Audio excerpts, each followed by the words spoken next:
नमस्कार, आप देख रहे हैं इंडिया खबर टुडे। मैं इस वक्त बाराबंकी के गन्ना संस्थान में मौजूद हूं, जहां पर आज भीम आर्मी भारत एकदम मिशन की समीक्षा बैठक हुई है, जिसमें कई पदाधिकारी भी नियुक्त किए गए हैं और कई अन्य जिले के जो पदाधिकारी हैं वो बाराबंकी में आगमन हुआ है।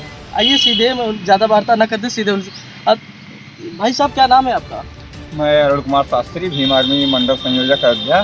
जी, बाराबंकी आगमन हुआ है आपको कि क्या विशेषताएं हैं संगठन को विस्तार करने के लिए, क्या आपको अहम योगदान है? मैं तो आपको शुरुआती तौर पर बताया कि जिला कार्यकारिणी समीक्षा बैठक के संदर्भ में आया हूँ, ताकि आगामी नगर पंचायत चुनाव के लिए भीम आर्मी की जो टीमें हैं मजबूती के साथ आज़ाद समाज पार्टी को कंधे से कंधा मिलाकर उसका सपोर्ट करने के लिए, तो जिला कार्यकारिणी जब मजबूत होगी तभी विधानसभा या तहसील कमेटी मजबूत होगी और अन्य निचले पायदान की जो कमेटियाँ वो भी मजबूत होंगी।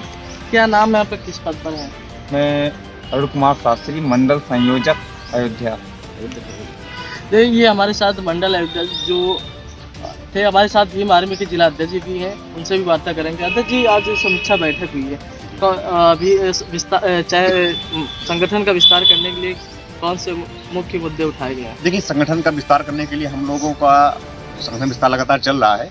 संगठन विस्तार के कोई मुद्दे नहीं उठाए गए, संगठन विस्तार के दिशा निर्देश दिए गए हैं कि हम सब लोग गांव में जाकर जमीनी स्तर पर काम करके संगठन को मजबूत करेंगे और मजबूती से जो आगामी चुनाव है अप्रैल में आने वाले हैं, उस चुनावों पर अपने नेतृत्व को लड़ाएंगे। देखिए जिला अध्यक्ष जी और हमारे साथ अभी जिला प्रभारी जी हैं, वो लगातार एक यहाँ पर गन्ना स्थान में धरना चल रहा था काफ़ी दिनों से लेकर के अभी तक क्या कार्रवाई क्या नहीं हुई है, प्रशासन द्वारा अभी तक उचित कार्रवाई नहीं की गई है। तो सीधे उन्हीं से वार्ता करते हैं। अध्यक्ष जी, अभी तक करीब 1 महीने का समय हो रहा है, अभी तक क्या कार्रवाई है? कितनी गाटा संख्याओं का ज़मीन खाली कराया गया, कितने किसानों को ज़मीन दिलाई गई?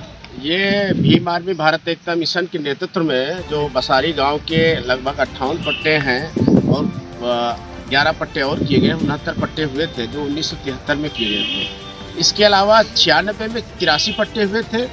96 में 83 पट्टे जो किए गए थे उसमें 30 किसानों को खेती करने से रोक दिया गया था, प्लस जो 58 पट्टे और 11 पट्टे 1973 में हुए थे, 69 पट्टे जो हुए थे उनको 2007 तक वो खेती करते चले आए। 2007 से उनको खेती करने से रोक दिया गया और 7 से के बाद से उस जमीन पर, सरकारी जमीन, सीलिंग की जमीन, पट्टे की जमीन पर भूमाफियाओं का अवैध कब्जा था जो निरंतर कई सालों से चला आ रहा था।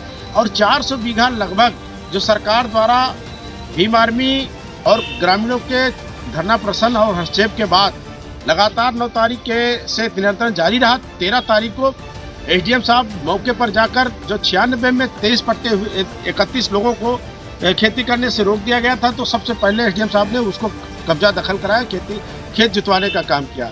और फिर आगे जब धरना स्थल बढ़ा, उग्र रूप धारण किया, हम लोग मुख्यमंत्री की तरफ प्रस्थान किए, तो यहीं पर रोक करके और फिर मान मनोबल करने के बाद हमारी शर्तों को मानते हुए 21 तारीख को 400 बीघा जमीन 3 थाने की पुलिस, 40 लेखपाल और अन्य लोगों को ले जा करके उस जमीन को सरकार ने, तहसील ने अपने कब्जे में ले लिया और वहाँ की लगी फसल को नीलामी करने के निर्देश भी दिए हैं।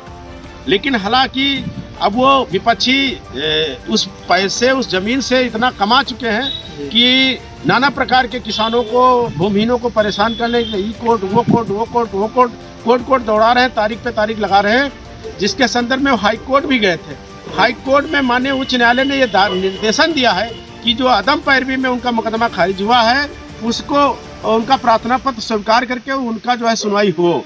लेकिन एक केवल इतनी सी राहत पर वहाँ लोकल हाल में अभी सूचना मिली है कि विनोद कुमार वर्मा आदि जो खेती कर रहे थे वो आलू की सिंचाई कर रहे हैं। चूँकि इस पर हम अभी डीएम, एसडीएम साहब से वार्ता करेंगे कि माननीय उच्च न्यायालय ने फसल को रिलीज ना किया है, न फसल उसमें कोई शिथिलता बरती है, उसमें केवल डायरेक्शन दिया है कि उनके प्रार्थना पत्र को स्वीकार करते हुए निर्णय सुनावें, स्वतंत्र होकर सुनावें, इस ऑर्डर के दबाव में भी ना सुनावें। इसलिए क्योंकि हम जानते हैं कि राजनीतिक प्रभाव में हो सकता है कि एक ऑर्डर का ऑर्डर लेकर वो उसका गलत संदेश दे करके जमीन को अभी 1 महीने के लगभग करीब समय हो गया है, लेकिन अभी तक उचित कार्रवाई नहीं। अगर 40 साल का पुराना लेथन है, वो 1 महीना 2 महीना, जो इसकी कोई सीमा नहीं, अनिश्चितकालीन है।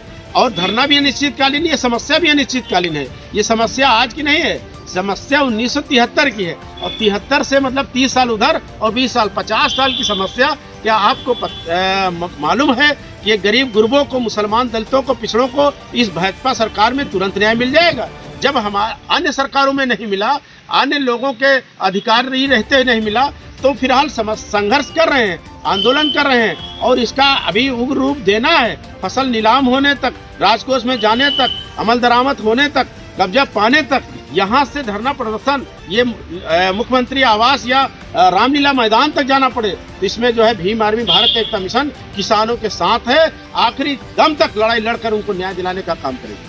देखिए किस तरह से जो हमारे साथ भीम आर्मी के जिला प्रभारी गौतम सिंह थे, वो लगातार यहाँ अनिश्चितकालीन के ऊपर धरना दे रहे हैं, लेकिन प्रशासन सुनने को तैयार नहीं। बाराबंकी से इंडिया खबर टुडे के लिए प्रमोद कुमार की रिपोर्ट।